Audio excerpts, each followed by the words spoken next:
श्रीनाथ जी, गुरु गोरखनाथ जी के चरणों में आदेश आदेश आदेश। महामाई महाकाली भैरव बाबा, भगवान दत्तात्रेय जी, नवनाथ 84 सिद्धों के चरणों में आदेश आदेश आदेश। अलख निरंजन, हर हर महादेव। मैं अष्टसावर मित्र आप सभी का अभिनंदन करता हूं, हार्दिक स्वागत करता हूं।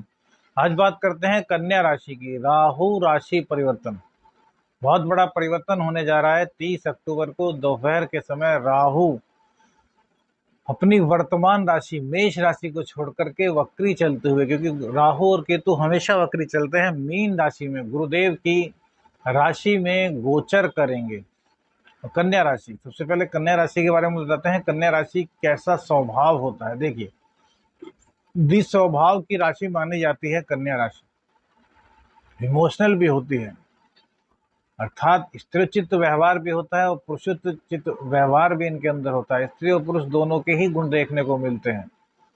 इमोशनल काफी होते हैं, इसीलिए ज्यादातर चीटिंग का शिकार भी कन्या राशि वाले लोग हो जाते हैं। इमोशनल होते हैं लेकिन निष्ठावान बहुत होते हैं।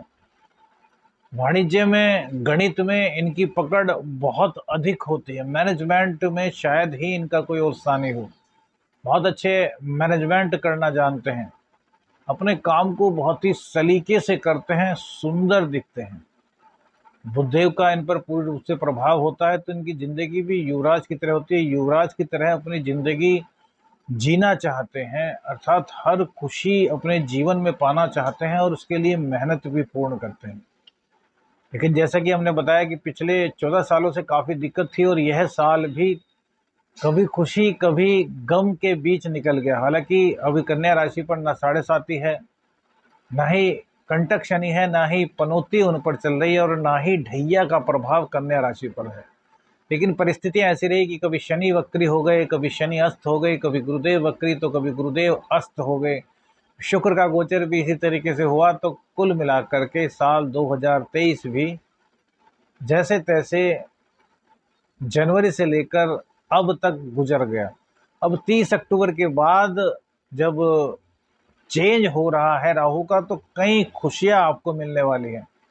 लेकिन 2-3 पहलू हैं जिस पर कि आपको बहुत ज़्यादा विचार करना पड़ेगा, क्योंकि यह आपको बड़े परेशान कर सकते हैं। और हमारा फर्ज है कि जहां सुख की बातें आपको बताएं, वहीं आपको सतर्क भी करें कि क्या दिक्कत आपके साथ हो सकती है। कन्या राशि वाले क्योंकि मैनेजमेंट के बहुत बड़े मालिक होते हैं, इसलिए इन सब चीज़ों को चाहे तो मैनेज कर सकते हैं। और राहु जो कि माया जाल का स्वामी है, उसकी माया को अपनी बुद्धि द्वारा भ्रमित कर सकते हैं।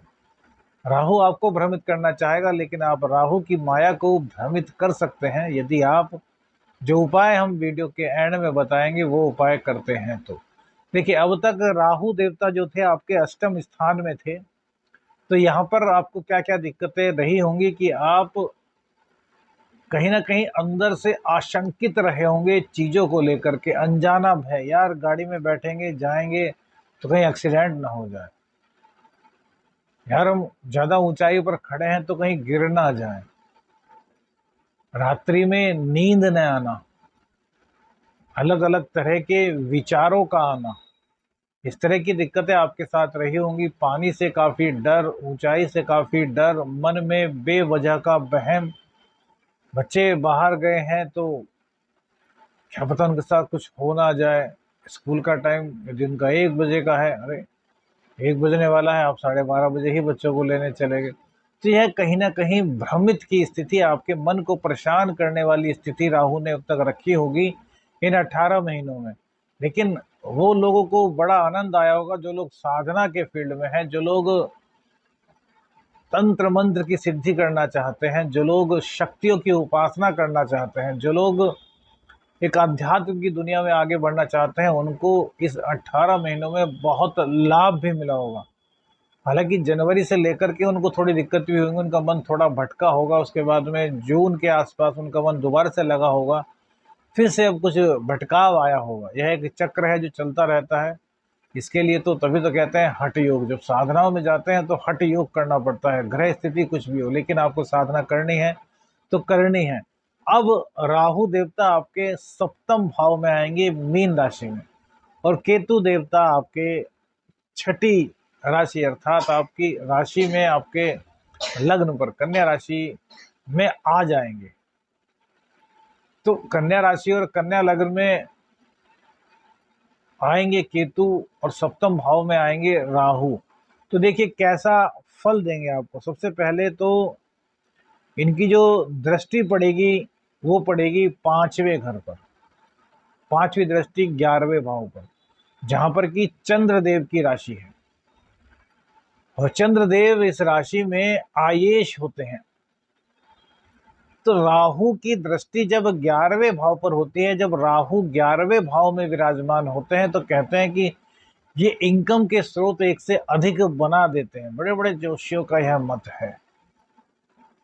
और हमने स्वयं भी इस स्थान को बड़ा ही पावरफुल माना है, क्योंकि जब भी राहु यहाँ पर देखे हैं जिन लोगों की कुंडली में, उन लोगों को खुद नहीं पता रहता कि उनकी इनकम कहाँ से हो रही है, लेकिन उनका काम चलता रहता है।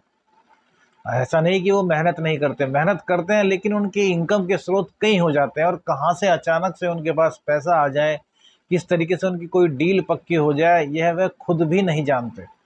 तो यहाँ पर आपको राहु देवता इसी तरह का पूर्ण रूप से ज्ञान देने वाले हैं कि एक से अधिक स्रोतों से आप किस प्रकार से पैसा कमा सकते हैं। लेकिन यहाँ पर यह ध्यान रखना चाहिए आपको कि चंद्र पर इनकी दृष्टि है, चंद्र की राशि पर इनकी दृष्टि है। तो आपके जीवन में अर्निंग को लेकर के अप एंड डाउन बना ही रहेगा।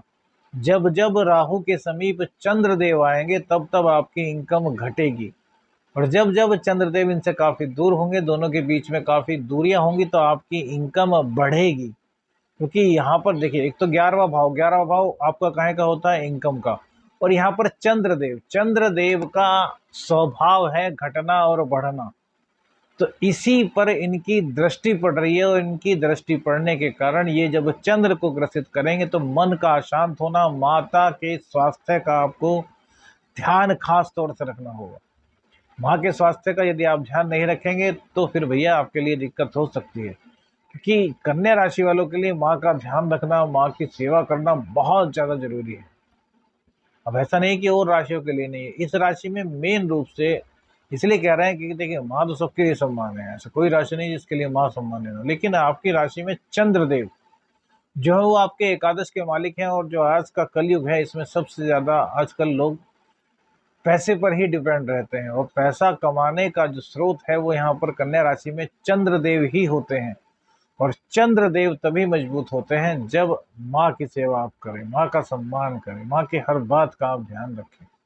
तो इसलिए आपको चंद्रदेव को ज्यादा से ज्यादा मजबूत रखना है, अर्थात अपनी माँ की ज्यादा से ज्यादा सेवा करनी है। अब राहु देवता की जो दूसरी दृष्टि पड़ेगी वो पड़ेगी आपके लग्न पर। तो कन्या राशि है यहाँ पर, तो कन्या राशि में राहु देवता बहुत ही अच्छा देते हैं। तो आपका जो व्यक्तित्व है वो विलक्षण बनेगा, साम दाम दंड भेद, हर तरीके से आप कार्य लेने में माहिर हो जाएंगे। अब तक आप इमोशन से काम ले रहे थे, अब तक आप अपने दिल से काम रह लेते, लेकिन अब आप दिमाग से भी काम लेना शुरू कर देंगे। स्मार्ट वर्क में विश्वास करेंगे, आपको पता चल जाएगा कि यार स्मार्ट वर्क होता क्या है।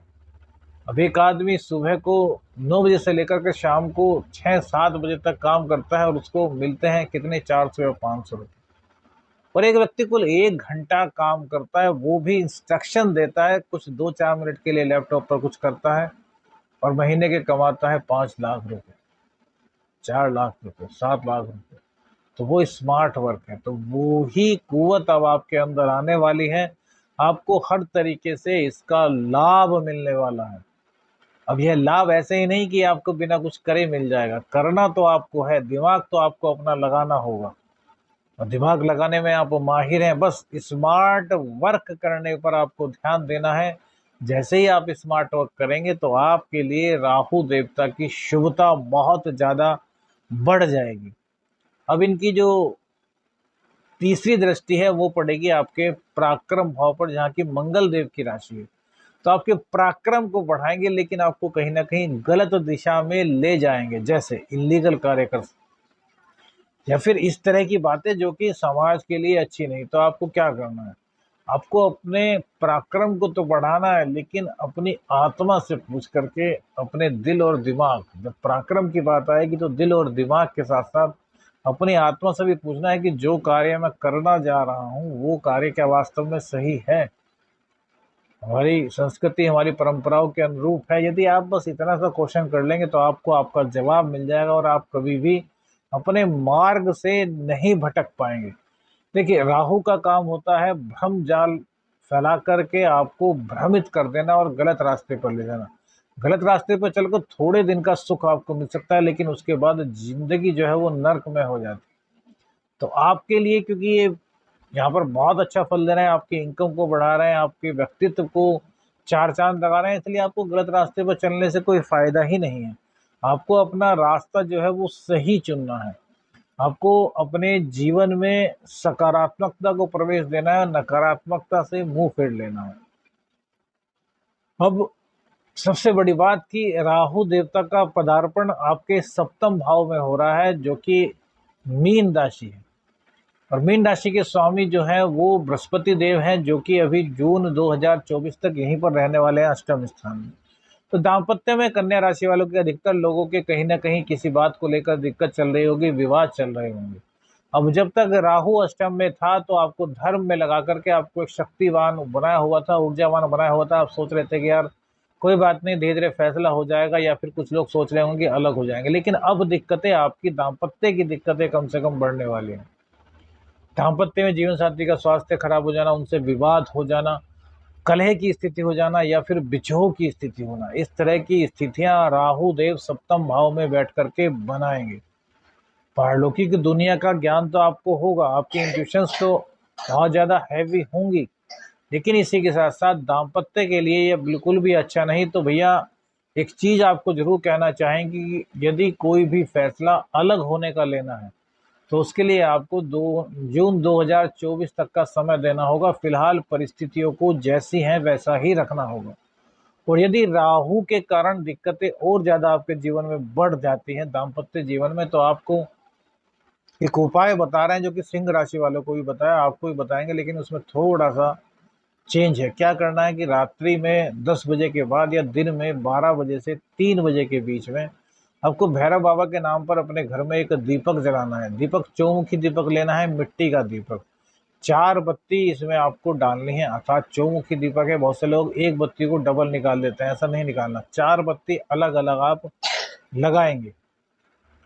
उसके बाद उसमें 3 तेल आप ले आइए और मिला लीजिए। कौन कौन सा? तिल का तेल, चमेली का तेल और सरसों का तेल। इन तीनों तेलों को मिला करके वो आपको दीपक में डालना है। फिर भ्रम का जाप करते हुए दीपक को प्रज्वलित करना है। दीपक प्रज्वलित करने की एक कला है। कैसे? सबसे पहले पूरब की दिशा वाली जो बत्ती है उसको आप प्रज्वलित करेंगे, उसके बाद दक्षिण वाली को, फिर पश्चिम वाली को, फिर उत्तर वाली को। इस तरीके से एक क्लोक बना लेंगे भैरव बाबा के नाम पर, और भ्रम भ्रम का जाप करते हुए दीपक को प्रज्वलित करना है। उसी टाइम पर भैरव बाबा को या तो पापड़ का, सरसों के तेल में तले हुए पापड़ का भोग, या फिर दही और गुड़ का भोग भैरव बाबा को लगाना है। और 5, 7, 10 मिनट जितनी देर आप बैठ सकते हैं उसी दीपक में भैरव बाबा का आह्वान करते हुए भ्रम भ्रम भ्रम भ्रम का जाप करना है। इससे भैरव बाबा की कृपा आपको मिलेगी, और राहु के कारण जितनी भी दिक्कतें आपके जीवन में है वो सभी दिक्कतें समाप्त हो जाएंगी। चाहे वो पैसे को लेकर के हो, चाहे आपके दाम्पत्य जीवन को लेकर के हो, चाहे आपकी गलत संगति को लेकर के हो, किसी भी तरह की कोई भी दिक्कत होगी तो भैरव बाबा की कृपा से वह दिक्कतें दूर हो जाएंगी। खास तौर से फिर से कह रहे हैं, दाम्पत्य में दिक्कत है तो सावधान रहिए। जो लोग दाम्पत्य की ज्यादा दिक्कत से जूझ रहे हैं वो स्क्रीन पर जो नंबर आ रहा है उस पर व्हाट्सएप मैसेज कीजिए और अपॉइंटमेंट लेकर अपनी कुंडली का विश्लेषण कराएं, तब कुछ अधिक आपको बताया जा सकता है। लेकिन यह उपाय आपके लिए मील का पत्थर साबित होने वाला है। यह आपके जीवन को एक नई दिशा देगा यदि आप करते हैं। समय ध्यान रखिएगा, दोपहर में 12 से 3 और रात्रि में 10 बजे के बाद। जिस वक्त आपके पास टाइम हो उस वक्त भैरव बाबा की आराधना कीजिए, आपको जीवन में बहुत लाभ मिलेगा। आदेश आदेश अलख निरंजन। हर हर महादेव।